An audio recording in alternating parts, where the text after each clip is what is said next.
않노라. 그래서 날마다 은혜를 사모하고 은혜를 받아야 할 줄 믿습니다. 오늘도 우리 예배 자리에 하나님이 은혜를 주시기 때문에 우리가 이렇게 하나님 앞에 나오신 줄 믿습니다. 은혜 충만하시기를 축복합니다. 축복 충만하실 줄 믿습니다. 할렐루야. 히브리서 5장은 예수 그리스도께서 구약의 대지성보다 탁월하시다 이렇게 말씀을 하고 있습니다. 그런데 그 이유 중에 근거 중에 하나를 멜기세덱의 반차를 따르셨기 때문이라 5장 6절 10절에서 말씀을 하고 있습니다. 7장 이하에서는 멜기세덱에 대해서 말씀을 하십니다. 멜기세덱을 알면 예수님이 어떤 대지성인지라는 것을 더 잘 알겠다라고 싶습니다. 멜기세덱이 누구일까 이렇게 궁금한 마음이 있습니다. 멜기세덱 성경에 나오지만 이렇게 자세한 말씀은 이렇게 별로 하지를 않습니다. 그런데 멜기세덱은 한마디로 하면 구약 시대의 영적인 대제사장으로 활동하신 예수 그리스도시라 이렇게 말할 수 있습니다. 그 이유가 두 가지가 있습니다. 하나는 멜기세덱은 하나님만이 가지실 수 있는 그런 특징을 가지고 계시다라고 말합니다. 2절부터 3절에 보면 그 이름을 해석하면 먼저는 의의 왕이요 그 다음은 살렘 왕이니 곧 평강의 왕이요 아버지도 없고 어머니도 없고 족보도 없고 시작한 날도 없고 생명의 끝도 없어 하나님의 아들과 닮아서 항상 제사장으로 있다. 그러니 시작도 없고 끝도 없고 아버지도 없고 어머니도 없고 이런 존재가 있다면 누가 되겠습니까? 그거는 사람은 그런 사람이 있을 수가 없죠. 천사도 그런 천사가 있을 수가 없죠.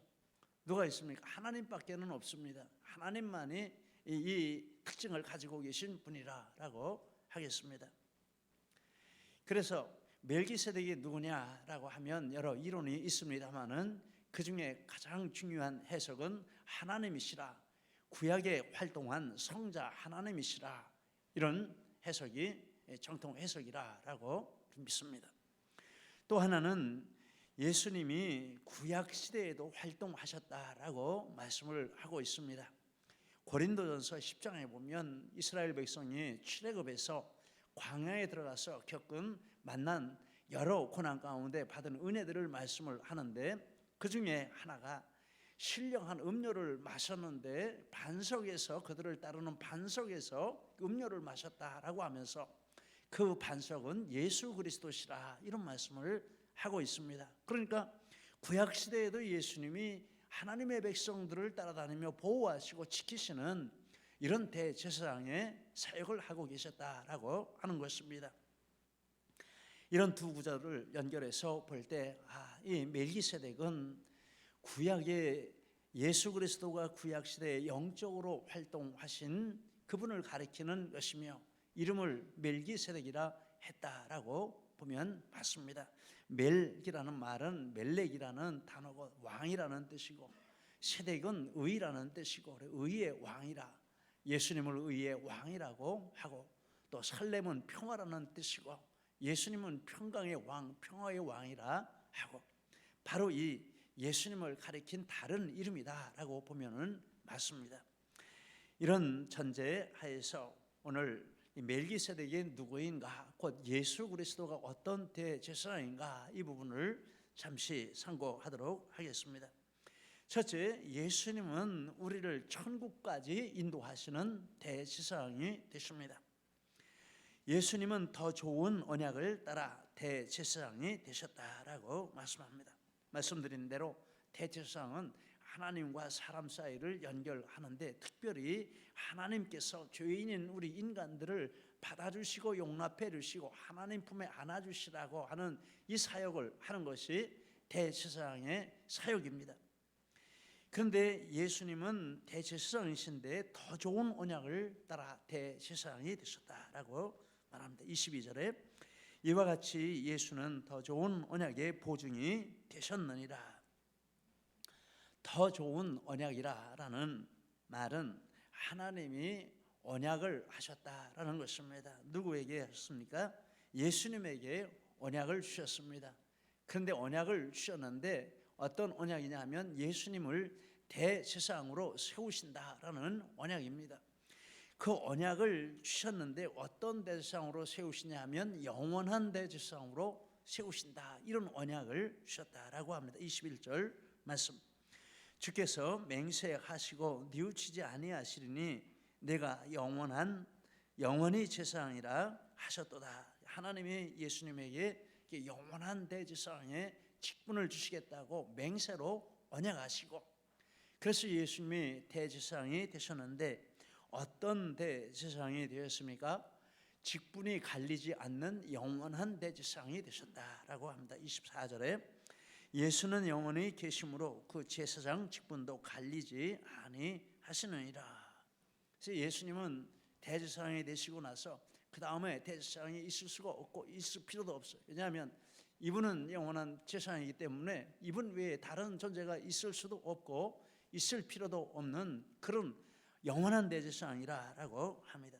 그런데 영원한 대제사장이라고 할 때 그 뜻이 있는데 25절 말씀입니다. 자기를 힘입어 하나님께 나아가는 자들을 온전히 구원하실 수 있으니 이는 그가 항상 살아계셔서 그들을 위하여 간구하시기 때문이라. 항상 살아계시다, 영원히 계시면서 하나님의 백성들을, 택하신 백성들을 위해서 하나님 앞에 중보하시기 때문에 예수님 이름으로 하나님께 나아가는 자들을 온전히 구원하실 수 있다, 이 말씀을 하십니다. 온전이라는 이 단어는 두 단어가 합해진 것입니다. 완전하다라는 단어와 끝까지라는 단어입니다. 목적지까지라는 단어입니다. 즉 목적지까지 완전하게 이끌어가는 분이다라는 뜻입니다. 온전히 구원하신다, 목적지까지 완전하게 구원하신다라는 뜻입니다. 그래서 온전히 구원하는 것은 우리를 이 땅에서부터 예수 믿게 하시고 그리고 예수 믿게 되면 천국에 갈 때까지 보호하시고 지키시고 인도하신다라는 말씀이 되겠습니다. 예수님은 영원한 대제사장이기 때문에 한 번 예수 믿고 예수님을 나의 대제사장으로 영접한 사람은 천국 갈 때까지 절대로 하나님이 버리지 아니하신다, 예수님이 버리지 아니하신다, 완전하게 예수님이 책임져 주신다라는 말씀입니다. 그래서 한 번 구원은 영원한 구원입니다. 한 번 구원은 완전한 구원입니다. 다시 구원이 취소되거나 물려지거나 이런 법이 없습니다. 이런 걱정들을 하는 말씀을 듣습니다. 살아가다가 요새는 연세가 높아지시면 치매 같은 이런 병들이 오지 않습니까? 또 연세 아니라도 정신적으로 병 걸리는 이런 일도 있습니다. 그 치매가 걸려가지고 이게 다 잊어버리고 아무것도 몰라. 예수님 믿으시죠? 그러면 예수가 누군데 뭐 이래요. 나 예수 안 믿어, 나 예수 몰라 이래요. 치매가 걸려가지고. 그럼 그렇게 예수님 부인했는데 구원받겠냐고 이렇게 질문하시는 분들도 계셔요. 여러분 그럼 구원받겠습니까? 구원 못 받겠습니까? 그래도 구원받습니다. 치매는 병이지, 병으로서 이게 기억이 상실되는 병이지 기억으로 구원받는 것이 아니고 믿음으로 구원받는 것입니다. 한번 예수님을 영접하면 뇌의 기능이 망가진다고 해도 상관없이 구원을 받는다라는 것입니다. 더더면 늘은 채지고 넘어지고 쓰러지고 이렇게 되면 구원 못 받는 건 아닙니까? 이렇게 말합니다. 그러면 구원 못 받겠습니까? 그래도 구원 받습니다. 어떻게 구원 받습니까? 성경에 보니까 하나님이 징계하신다고 하셔요. 때리십니다. 때리셔서 지금 예수 안 믿고 거부하고 예수 믿다가 낙심하고 타락하고 이런 것 같아도 하나님이 반드시 때리셔서 회개하게 하시고 다시 예수님 품에 돌아오게 하시고, 우리 눈에 보기에 돌아오지 않고 죽은 사람 같아도 성경에 말하기를 그 사람을 쳐서 육신은 멸하고 영은 구원받게 하려 하심이라. 하나님이 한번 이렇게 예수님을 마음에 영접하게 한 사람은 예수님이 결코 버리지 아니하시는 줄 믿습니다. 미국에 갈 때 비행기를 탔는데 비행기 안에서 넘어지고 쓰러진다고 해서 미국 못 갑니다. 나 미국 안 가, 나 내려줘 이런다고 해서 미국 못 갑니까? 이거 탔으니까 어쩔 수가 없어요. 탔으니까 그냥 가는 것입니다. 여러분 한 번 구원은 영원한 구원입니다. 왜냐하면 예수님이 영원한 대제사장이고 그 대제사장의 직분과 능력이 변하지가 않기 때문에 그런 것입니다. 예수님은 우리의 영원한 구원의 대제사장이 되십니다. 할렐루야입니다. 두 번째, 예수님은 우리를 변화시키는 대제사장이십니다.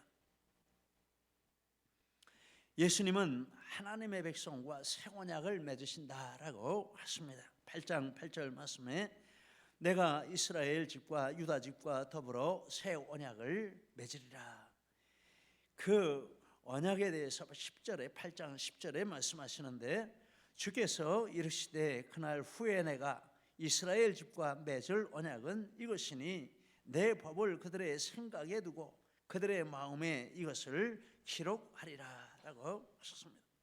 하나님의 법을 우리 생각에 둔다라고 하셨습니다. 하나님이 나와 함께 하시고 하나님이 나를 지켜주시고 하나님 뜻대로 살라고 나를 부르셨다라는 그것을 우리 마음의 생각에 담아두셔서 늘 그것을 생각하게 하신다라는 뜻입니다. 그래서 하나님이 나와 함께 하시고 하나님이 나를 지켜주시고 하나님 뜻대로 살라고 하셨다라는 것이 이 생각에 있기 때문에 그 생각 속에 예전에 자리 잡고 있던 두려움, 근심, 걱정, 염려, 욕망 이런 것들이 다 이렇게 사라지게 되는 것입니다. 이 생각이 변화되는 것입니다. 예수 믿고 나면 마음이 평안합니다. 예수 믿고 나면 마음이 담대합니다. 걱정이 사라지고 두려움이 사라지고 문제 앞에서도 낙심하지 않고 하나님이 함께 하시는데 예수님이 나를 구원하시고 나와 함께 하시는데 이거 문제 아무것도 아니다. 이길 수 있다. 다 합력의 선을 이룬다. 이런 믿음으로 생각에서 염려와 걱정이 사라지는 줄 믿습니다. 할렐루야. 올해 이런 축복을 누리며 오늘까지 왔고 또 앞으로도 또 이런 축복 가운데 가게 될 줄 믿습니다. 그리고 마음에 그 은혜를 심어주신다라고 했습니다. 마음에 이것을 기록하리라. 새 언약을 맺어주시는데 그 언약이 생각에 들어있고 마음에 새겨지는 것인데 그것이 새 언약이라고 합니다. 새라는 것은 다른 내용의 언약이라고 하시는 것입니다. 어떤 내용의 언약입니까? 옛사람에 살던 그런 삶을 다 버리고 이제 새로운 삶을 살라고 새로운 인격으로 만들어주시는 이런 언약이라는 뜻입니다. 그래서 마음이 변화되고 인격이 변화되고 이런 은혜가 예수님 안에서 우리에게 주어지신다라는 말씀입니다. 이번 우리 중고등부 또 청년부 동계 수련회를 통해서 우리 중고등부 학생들 많은 은혜를 받았고 또 우리 청년들도 많은 은혜를 받았습니다. 나와서 이렇게 만나는 은혜와 같아서 은혜는 만나와 같아서 이렇게 찬양 부르니 너무 대견하고 또 아름답지 않습니까? 이번에 47명이 등록을 하고 같이 이렇게 정말 즐겁고 감사하고 성령 충만한 이런 시간을 보냈습니다. 그런데 주제가 무엇이냐 이렇게 보니까 새로 고침이라는 주제였습니다. 성경 말씀은 우리가 잘 아는 말씀, 그런즉 누구든지 그리스도 안에 있으면 새로운 피조물이라 이전 것은 지나갔으니 보라 새 것이 되었도다. 바로 그 말씀을 주제구절로 해서 우리 새로워지자, 하나님의 새 언약을 우리 마음에 담자, 이런 것이죠. 새로운 피조물이 되자. 새로운 개강 예배를 드리는데 이 말씀을 이렇게 보니까 참 좋았습니다. 그래서 이 새로운 피조물이 된다는 것이 뭔가 이렇게 앞뒤로 찾아보니까 세 가지로 요약을 하게 되었습니다. 첫째, 새로운 피조물은 자신을 위해 살지 않는 것이다. 고린도후서 5장 15절에 그가 모든 사람을 대신하여 죽으심은 살아있는 자들로 하여 다시는 그들 자신을 위하여 살지 않고, 새 언약은 바로 그것입니다. 예수님이 나를 위해서 죽으셨기 때문에 이제 나는 나를 위해 사는 것이 아니고 나는 예수님 위해 살도록 하나님이 나를 부르셨다라고 마음에 그것이 새겨지는 것이 새 언약입니다. 그래서 예수 믿기 전에는, 예수님을 마음에 모시기 전에는 다 세상에 이런 비전을 가지고 세상의 욕심을 가지고 세상 사람들과 똑같은 생각을 가지고 살아왔는데 예수님을 마음 중심에 모시면 이제 그런 내 자아가 죽습니다. 그래서 내가 뭘 추구하고 내가 뭘 따라가고 내가 뭐 욕망을 이루고 뭐 이런 생각이 없어집니다. 자신을 위해 살지 않는 이런 변화가 일어납니다.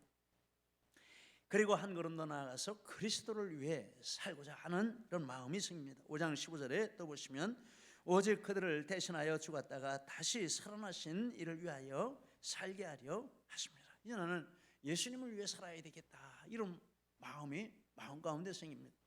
지난주에 말씀을 드린 것처럼 우리 한 지체가 그동안에 쭉 기도해 오면서 내가 어떻게 살아야 되나, 무엇을 위해 살아야 되나, 무엇을 하며 살아야 되나, 이런 기도를 해왔다는 것입니다. 그걸 놓고 하나님 앞에 계속해서 기도하는데 하나님이 그 마음에 비전을 주셔서 영혼 구원하는, 이런 분야에서 영혼 구원하는 이 일을 하라고 하나님이 나를 부르신다라는 이 부르심에 대한 확신이 마음에 서서 지금까지 하던 것들을 다 내려놓고 그쪽으로 이렇게 방향 전환을 해서 주님 앞에 풀타임 사역자로, 뭐 누가 세운 것도 아니지만은 자신이 주님 앞에 나를 부르셨다는 확신을 가지고 이렇게 자신을 드리겠다라고 저에게 와서 하고 기도 부탁을 했습니다. 여러분 기도해 주시기 바랍니다. 시간이 지나면 누구로구나, 어떻게 부르심을 받았구나 아시게 되겠습니다만은, 정말 우리 교회는 이렇게 이런 부르심을 받아서 이렇게 각기 각 분야에 이런 부르심을 받고 자신을 드리는 사람이 나타나는 것이 살아있는 교회인 줄 믿습니다. 자기 자신을 위해 살지 않고 자기를 위해 죽었다가 다시 살아나신 그분을 위해서 나도 주님을 위해 죽고 주님을 위해 살겠다라고 하는 이런 마음으로 그 마음이 변화되는 이것이 무엇입니까? 이 새 언약입니다. 새 피조물이요, 새로운 사람이 된 것입니다. 또 하나, 세 번째는 하나님의 의를 이루는 화목을 추구합니다. 18절에 보면 우리에게 화목하게 하는 직분을 주셨으니 21절에 보면 우리로 그 안에서 하나님의 의가 되게 하려 하십니다.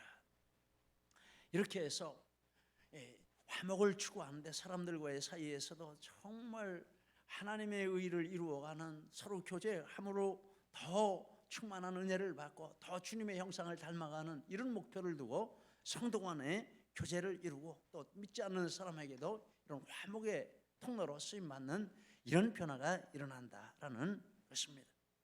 예수님은 우리에게 새 언약을 이루어 주시는, 우리 마음에 새 언약을 담아 주시고 새 언약을 새겨 주시고 우리 마음에 우리 생각에 새 언약을 담아 주셔서 그 언약에 따라 우리의 인격과 우리의 삶과 우리의 목표를 변화시켜 주시는 이러한 대지상이시라라고 말씀합니다. 예수님은 우리를 천국까지 인도하시는 대지상이십니다. 할렐루야.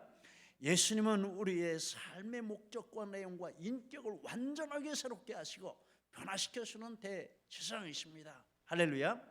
우리 다 이런 은혜를 누리고 계시는 줄 믿습니다. 세 번째, 예수 그리스도는 축복하시는 대지상이라고 말씀을 하십니다. 1절에 보니까, 본문의 1절에 보니까 예수 그리스도께서 아브라함을 축복하셨다라고 말씀합니다. 여러 왕을 쳐서 죽이고 돌아오는 아브라함을 만나 복을 빌었다라고 말씀합니다.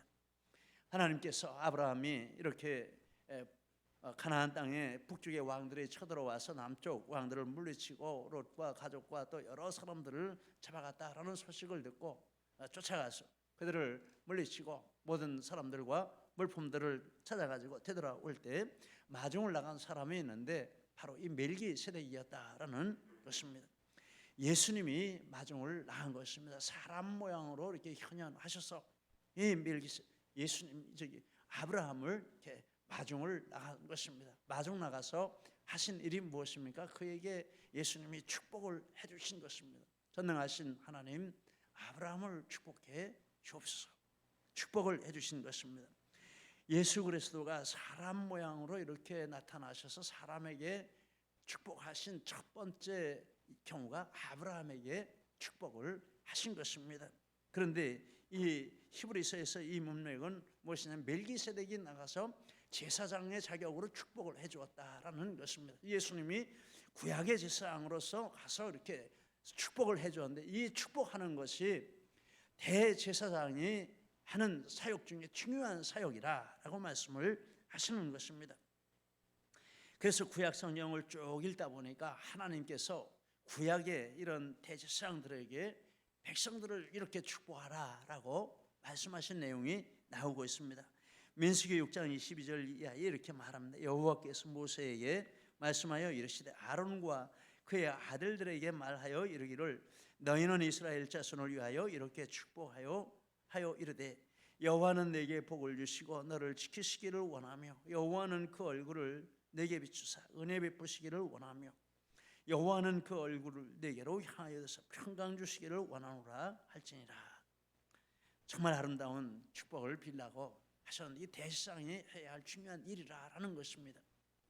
우리 24절부터 26절까지 같이 한번 읽겠습니다. 화면에 좀 비춰주십시오. 같이 읽습니다.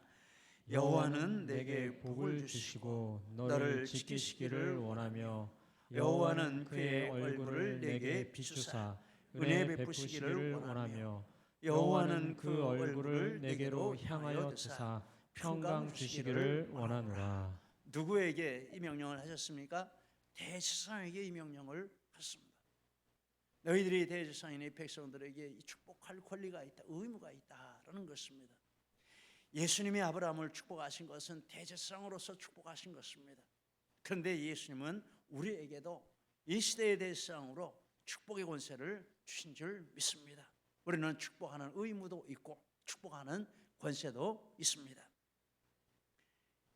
이렇게 축복하면 그것이 어떻게 됩니까? 축복하면 그대로 하나님이 행하신다라고 했습니다. 민수기 6장 27절 이것도 같이 한번 보시겠습니다. 그들은 이같이 내 이름으로 이스라엘 자손에게 축복할지니 내가 그들에게 복을 주리라. 아멘입니다. 이런 신분을 인식하고 하나님 앞에 받은 이 축복의 권세를 사용해서 사람을 축복하면 그 축복대로 하나님이 행하신다라고 하셨습니다. 놀라운 축복권을 우리에게 주셨습니다. 여러분, 세상을 보면 예수 믿는 나라들이 잘 삽니다. 지금까지 역사가 2000년 역사가 그랬습니다. 예수 믿는 진짜 복음이 들어간 나라들마다 부흥했습니다. 그리고 다른 나라들을 도와주고 살리고 다른 백성들을 살리고 이런 일을 했습니다. 왜 그렇습니까? 예수님을 대제사장으로 모시면 예수님이 계속 축복해 주시기 때문인 줄 믿습니다. 살아계신 예수님이 하늘에서 계속 그 나라를 축복하시고 그 백성을 축복하시고 그 개인을 축복하시고 가정을 축복하시고 기업을 축복하시는 그 은혜인 줄 믿습니다. 그러니 예수님이 축복하시는데 하나님이 안 주시겠습니까? 실천 안 하시겠습니까? 안 하실 수가 없는 것입니다. 그런데 이 축복하는 자가 축복받는 자와 관계가 있는데 어떤 관계가 있습니까? 7절 말씀에 보니까 논란의 여지 없이 낮은 자가 높은 자에게서 축복을 받느니라. 이 논란의 여지 없다라는 것은 명백한 사실이라 누구나 다 인정하는 원리라는 것입니다. 그 원리가 뭡니까? 축복받는 자가 높은 자다, 축복하는 자가 높은 자다라는 것입니다. 여러분, 우리 높아져야 될 줄 믿습니다. 그런데 어떻게 높아집니까? 축복하는 것입니다. 나보다 높은 사람 축복하면 내가 그보다 더 높은 것입니다. 나보다 잘난 사람 축복하면 내가 그보다 더 높은 것입니다. 다른 것으로 우리가 높아질 수 없을지 모르지만 진심으로 예수님의 마음과 예수님의 이름으로 누구를 축복할 때 영적으로 우리는 그보다 높은 자리에 있는 존재가 된다라는 것입니다. 그리고 이렇게 계속해서 축복해 나가면 정말 외적인 신분도 하나님이 높여주신 역사가 있을 줄 믿습니다. 여러분, 그래서 우리는 이 예수님이 최고의 대제사장이 되신 것은 예수님이 목숨을 걸고 최고의 축복을 빌어주셨기 때문에, 모든 사람에게 빌어주셨기 때문에 예수님이 최고의 대제사장이 되신 것입니다. 우리가 정말 대제사장이, 우리도 이와 같은 대제사장이 되는 것은 우리도 이와 같이 축복을 비는 것입니다. 여러분, 최고의 힘을 다해서 축복을 빌어주시기를 원합니다. 가족들에게도 마음껏 축복하고 이웃들에게도 마음껏 축복하고 나하고 사이가 안 좋은 사람에게도 마음껏 축복하고 성경은 원수에게도 저주하지 말고 원수에게도 축복을 하라 이렇게 말씀했습니다. 원수를 이기는 방법은 축복하는 것인 줄 믿습니다. 모든 사람 위에 높아지는 방법은 축복하는 방법인 줄 믿습니다. 예수님은 우리에게 삼종적인 대제사장이십니다. 우리를 천국으로 인도하시는 대제사장이에요. 우리의 삶을 변화시키고 인격을 변화시키는 대제사장이에요. 우리를 축복하시는 대제사장이요, 축복권을 우리에게 주셔서 우리를 통해서 예수님의 축복을 다른 사람들에게 전하게 하시는 대제사장인 줄 믿습니다. 이런 축복의 은혜가 우리 모두에게 충만하시기를 축복합니다. 기도하시겠습니다. 우리의 말씀 붙들고 함께 기도하십니다. 예수님은 이와 같이 우리에게 영원한 대제사장, 완전한 대제사장 예수님을 우리의 대제사장으로 모시고 있으면 정말 우리는 이 땅 위에서 최고의 삶을 살며 가장 보람있고 가치있고 행복하고 부유한 삶을 살게 되는 줄 믿습니다. 특별히 내게 주신 말씀이 있으시면 그 말씀 붙들고 기도하시겠습니다. 할렐루야. 하나님 아버지 감사합니다. 예수 믿는 것이 이렇게 축복인 줄을 저희들이 다시 한번 감사합니다.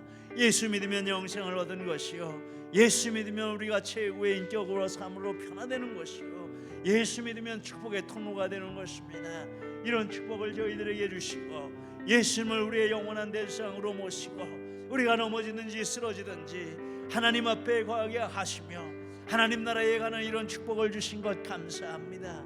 예전에 우리가 어떤 존재인지 알 수 없지만은 하나님 아버지 예수님을 믿고 나서 우리가 새로운 존재가 되며 새로운 인격이 되며 새로운 마음과 생각을 가지게 된 것을 인하여 우리 하나님 앞에 감사와 영광을 올려드립니다.